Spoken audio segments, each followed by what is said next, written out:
Welcome to Flipping the Classroom, Teacher's Edition. This is a session on how to change how you deliver instruction to better meet the needs of all of your students. What is a flipped classroom, you might ask? It is a unique way that you can, as a teacher, deliver your lessons to your students at home via a video. And this can be a video that you've created or one that you've found on YouTube or Vimeo, and it allows students to work in a medium in which they are very comfortable technology. After the students watch the video, and of course you can require note-taking or not require note-taking, it is optional, the students are going to take a little homework quiz.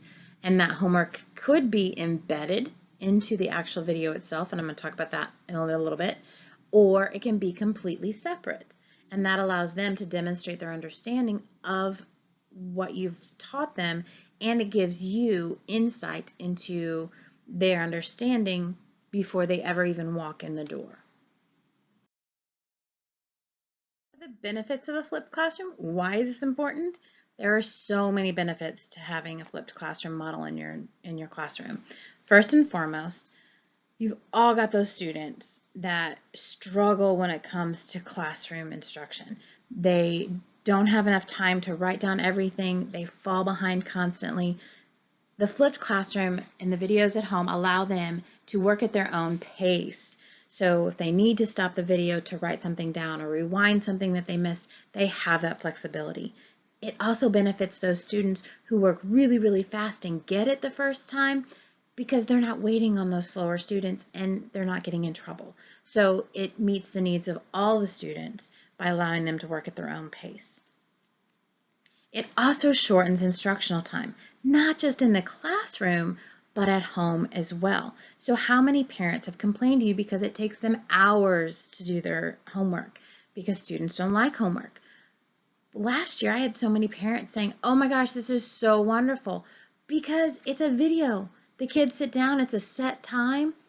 They don't have to figure things out. The parents don't have to teach them. So it shortens their homework time in addition to the time that it takes you to do instruction at school, because you don't have students constantly saying, I need to go to the bathroom, or interrupting your teaching because of their behavior. So it allows you to deliver that instruction in a short amount of time. It's fantastic. It increases student engagement and retention, which is fantastic. Students aren't geared for the 1950s classroom anymore. They want technology. So a flipped classroom allows you to bring that technology that they want and they strive for by including animations and GIFs and all of those funny memes that they love. You can bring that into these flipped lessons and increase their engagement. But also, because you're using pictures and animations and things, those are the things they remember and help them retain the lesson. Students that are absent don't have to stay after school anymore to make up what they've missed, and they don't have to come in during your lunchtime. You can post these on the internet, and students that are absent can do this on their own and come in. Even though they've been absent, they can come in and have it done. I had some students that were really great and got it done before they ever walked in the door, but then the other students that were absent, I could just say, hey, go and watch this lesson. And it was on their time and not on mine. Last thing, struggling students like your English language learners and your students that have an IEP, or just your students that are struggling that have not been identified, they have the opportunity to re-watch these videos as many times as they need to. Make them engaging so they want to re-watch them. You don't want them bored, but if they know that they can go back and re-watch them, you're increasing their studying time and providing them a way that they can improve and giving them an outlet for success. I've had so many teachers that would say, this wouldn't work for me, but I would say, wrong. It will work for all subjects. You could adapt this to work for anything. For example, why not use it to pre-teach about an artist or a technique for art, or pre-teach the vocabulary in music, or a strategy for different staccato notes and band. For foreign language, it's fantastic. You can pre-teach about the culture or provide another practice for the vocabulary and pronunciations. And I know it's very great for math and for science, social studies, and English, but it could be adaptable for any subject area in the school system. In math, we used it to teach problem-solving process as well as vocabulary, and it gave them something to look back at before they took tests, and it was a great resource. For science, you could use it to pre-teach the scientific method and then have that time for hands-on engaging activities. How many times have teachers said, I want to do project-based learning, but I don't have the time?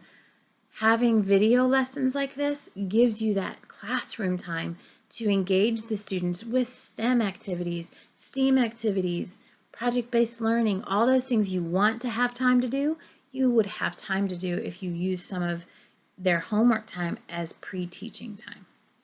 It also gives you that opportunity to reach those students who are struggling, those students who are completely lost but maybe don't want to speak up, would maybe come to you and say, hey, I need extra help, and you can put them in a small group while other students are working on activities and use that time to reteach or review before a test or during instruction. So even if you are not tech savvy, I don't want you to come up and say, I can't flip my classroom, I don't know enough technology. If you know how to create a PowerPoint, you can create a flipped classroom video. This whole entire video was created using PowerPoint. PowerPoint, even the ones on our iStation, now have this new recording feature that allows you to do audio recording and even have some drawing features and things like that that are built in that you can do to create these videos to engage your students. Once you've created those videos, you export that recording as a video, and then I would recommend that you post it onto YouTube. You can make it private so the world doesn't see it. And then once you have it on YouTube, you can use SafeShare TV to share it with your students and families without commercials. And then you can follow up using a Microsoft form that's available through Office 365. All of that is what we have at our fingertips without any additional logins through our iStation. However, if you want to challenge yourself, which I plan to do this year, I'll be completely honest, I haven't used a lot of these yet, but I plan to. There are additional programs that are internet-based, such as Edpuzzle, HapYak, Blubber, and there's so many more that I couldn't even begin to tell you, that allow you to take a video from YouTube or from Vimeo and embed questions within that video to help the students and get the students' understanding as they're watching the video, which further increases engagement rather than what we did last year where they were watching the video and then taking the quiz. But if you're just starting out, I would say just do the video and the quiz separate. And then, because I'll be honest, I haven't used a lot of these others yet, but I plan to this year now that I have access. But those others do require additional logins. So I'm not sure what kind of resources and feedback you get from those with regard to student data. You can also use things, because it's internet-based, you can use things like Khan Academy and things like that, but they're not always as beneficial. Here's some guidelines that I have learned personally from the last several years of creating flipped videos. So first and foremost, have it visually appealing. You want some sort of background that is going to appeal to the students, but make sure your background is not overwhelming. You don't want it to be so much that it detracts from what you're trying to get across through your video. So for example, the one that I have here, it's the same background for every single slide, so it's not going to distract from what I'm saying, but it's a nice visual picture.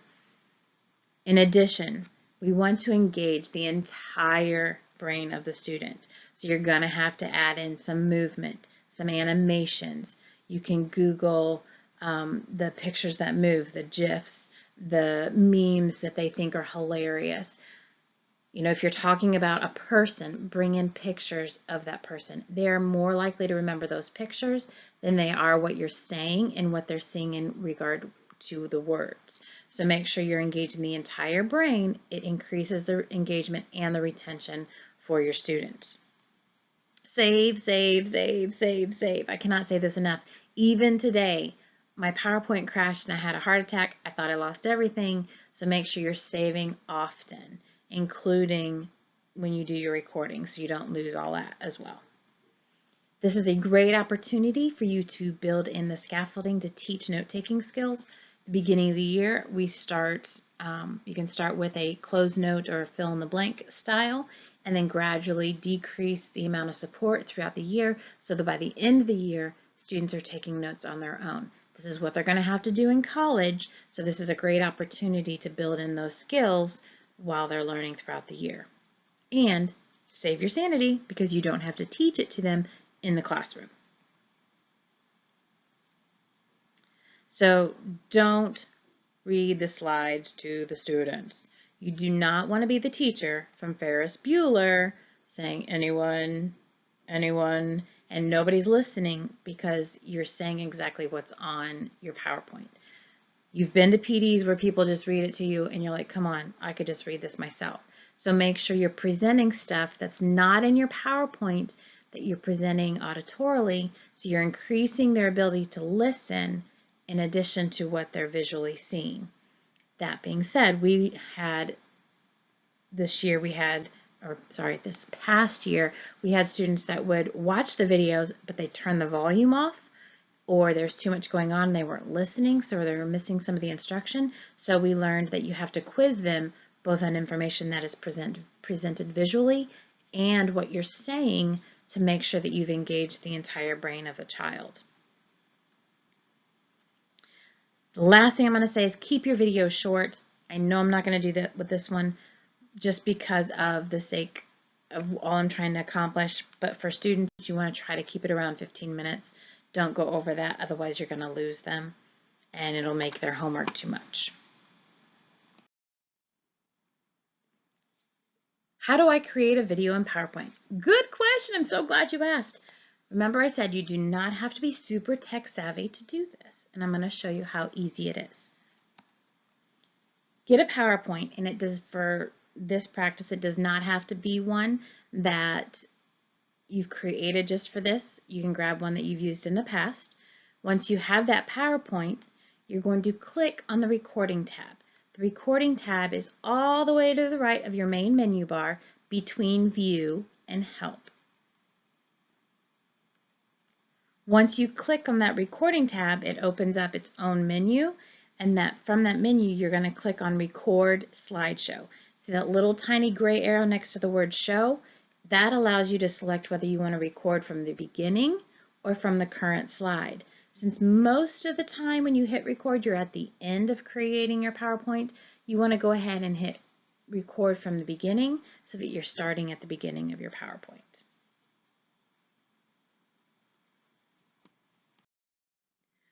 Now that you've hit record, a new screen is going to pop out, and that new screen that pops up is in full presentation mode. It'll have a big whole black border. That is your recording screen. You're going to have record, stop, and replay in the top left corner. Once you're ready, make sure you're at the beginning. You just hit record and you start going. Word of warning, before you go all the way through your presentation, make sure your microphone's working. There's nothing worse than getting to the end of your presentation and hitting replay and nothing because your microphone's not working. So if I'll be honest, I record on mine at home. So I don't know the recording on the iStation and how the quality is, but you may want to bring in a set of earphones with a microphone attached so that it picks you up. But always record one slide, hit stop and hit replay and listen to yourself before you continue on. The nice thing is you can record it two ways. You can either do it slide by slide, so you get your thoughts together, or you can just completely go through the entire presentation nonstop. But if you're doing the nonstop way, give yourself a few seconds after it transitions to a new slide, because it does stop and start a new recording after you switch to a new slide, so you don't want to lose any of your words. The nice thing is, because it records like that, if you make a mistake, you can just erase the recording for that slide and not have to worry about recording the whole thing through again. It's not nonstop. If you are doing it slide by slide though, make sure you hit stop before you hit next, especially if you're re-recording one. Otherwise, you're going to have to re-record the next slide as well, because once you click next and it goes to the new slide, it starts the recording immediately. So you don't want to have to re-record and erase what you've already done. Word of caution, and I learned this the hard way, background noises come through really clear, especially depending on your microphone. So if you're at school, make sure you're doing it not close to a time when a bell's going to ring or when there's a hallway transition if you're doing it during the day. If you're at home, make sure you're someplace quiet or when nobody else is home so that your kids aren't yelling or you're not watching TV in the background and something inappropriate comes through. Last year I had students asking about my dog because they could hear his collar jingling in the background. So just be mindful of that. The background noises will come through. And always, always, always preview your recording, the entire thing, before you export it to video, because you don't want to have to go through the whole process again, because exporting it does take a little bit. To export it from the record menu, there is a little export to video. You're going to want to choose 720, at least 720 for your mode. So it's good for computers and for phones. I wouldn't recommend doing 1080p because it's too big of a file, but 720 works great. And then once you have uploaded or saved it as a video, then you're going to upload it to YouTube. By uploading it to YouTube, it's completely free, especially for teachers. You want to share it using SafeShare TV so they don't have to worry about ads, or you can, from YouTube, use those other programs that I mentioned, Edpuzzle and Blubber and all those, for embedding a quiz within your video. That's if you're creating your own.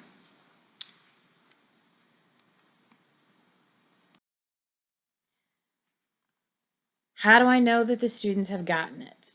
Good question. That's why we do the follow-up quiz.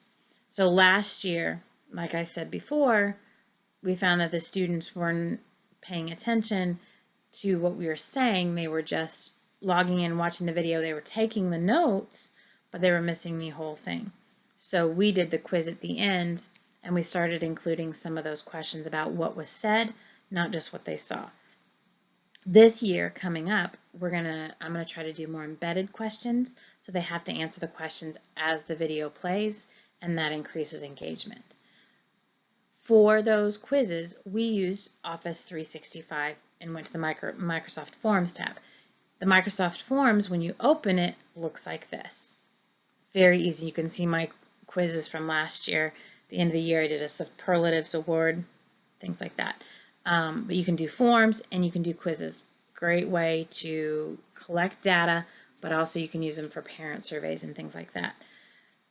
So once you click on New Quiz, it's pretty straightforward as far as what you're going to add. You can add new questions. They have all different types of questions. They have multiple choice, multiple answer, text boxes, survey kind of questions where it's a rating scale, things like that. It's really user-friendly. But these provide data not just individually on what the students got right and wrong and what their score was. It tells you how long it took them to take it. And if you export it to a spreadsheet, it'll tell you what time they took it and the date and things like that. But it also provides group information for all of the students that have taken the test or quiz, like this. This is what data looked like for all 3 of the FOA 6 classes for the students that took this quiz in particular. This was a probability quiz, and if you look here, what I have circled, that is the percentage correct for all of the students. So if you look in question number 6, this was straight from the notes. It was just a recall to see if they were listening. And obviously 48% of them, less than 50% got it right. So that's something I'm going to hit and clarify with all of the students in the whole class. So other questions were 90% or 80%. Those I would reteach in a small group setting, but I'd look individually to see which students missed it so that I can address that in a small group setting versus a whole group. So that data ties in directly to my instruction, and I use that to drive my instruction. I use that data to highlight the most missed questions and reteach to the whole class the majority of those that were missed, especially if it was less than 50% correct. And then I use the individual data to figure out which students need reteaching in a small group setting. For example, if they got less than 50% of the questions right or less than 80% of the questions right, then I would select those students for a small group. But I can look specifically at what questions they missed and what answers they chose so that I know what they need reteaching on. Now it's your turn. You get to take a quiz just like the students. Did you realize yet that this whole thing has been a flipped lesson? So you get to experience it just like the kids. So you can take the quiz one of two ways. You can scan the QR code with your cell phone if you have a QR code reader. If you don't, there's a little plug on this left. You can download iNigma using the App Store or Google Play. It's completely free and a great resource for classroom. So you can scan that QR code and log into your Office 365 account using your login information and just take it on your phone, or using the link that I gave you in the handout when you walked in, you can go ahead and use that to take the quiz and show me what you learned.